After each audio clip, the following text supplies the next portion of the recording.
It's just me? What about you? I'm only half the face of this whole thing. I'm not very aesthetically pleasing. This is the way it balances out. All right, I'll be here. We're making essentially Mekong Delta food, essentially food from the south of Vietnam. A lot of these dishes have its own sort of story behind it. It's a chili cumin pork ribs. It's an homage to Seattle and my time there. Turmeric noodle, pork broth. I steeped it with fermented bamboo shoots. This is Jiao. This is from our pantry. My wife makes all the products and I cook with her products. So she makes the spices, she makes the fermentation, lacto fermented stuff, and I make those things. You know, it's more what we enjoy, what we would want to eat every day if we were to have a place. The Mekong is not really represented, even though it's a huge bread basket. I mean, this is where all the dry fish, all the dry shrimps, and everything that's grown in the Mekong is shipped out everywhere to Vietnam. A lot of people, they refer pho because a lot of people, they know it.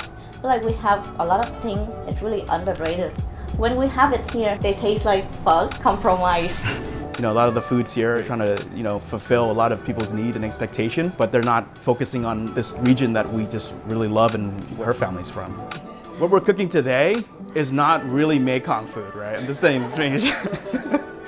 It's mostly Californian food that's Mekong sort of inspired. I think it's really embracing the fact that Vietnamese people have lived here, moved here. You know, they're forced out of their country. When you talk about it, I still get goosebumps talking about the diaspora. And I keep thinking about this sort of whole philosophy and what our food is. And Vietnam before 75, it's almost like a metropolitan city, you know, in Saigon especially, where it was close to like Singapore, Malaysia, or at least heading toward that kind of route, right? You know, when that fell, when the country fell, you know, after 75, 80s, 90s, the whole country halted, it stopped.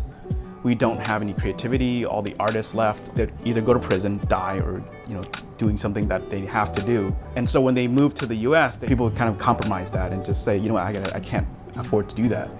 There's like 2-3 generations now. I think we need to kind of build this up again, you know, have this sort of creativity for Vietnamese food, you know, as a basis. There is a need for that. We've been here long enough as first, second generations that I think a lot of our experience will come from our work, will come from our experience overseas, and will come from all the different places we've been, but we want to have this sort of root back in Vietnam and sort of our food. We moved in because we saw the backyard and we're like, dude, let's do like a pop-up dinner, like once a week, right? Our landlord came by for coffee. He was following this news like AB 626. I didn't know about it. I'm like, wow, we moved in 1 month and this law passed. It's amazing. Like the timing on that. So this is a great platform. Imagine that, you know, giving people a platform, they'll do things with it, you know? The whole like restaurant game is completely shifting. And this is what my fear is that food will become nameless, faceless. Home cooking, it's where I think there is maybe a possibility that, you know, we'll have identity. This is sort of a great way for us to test out the market,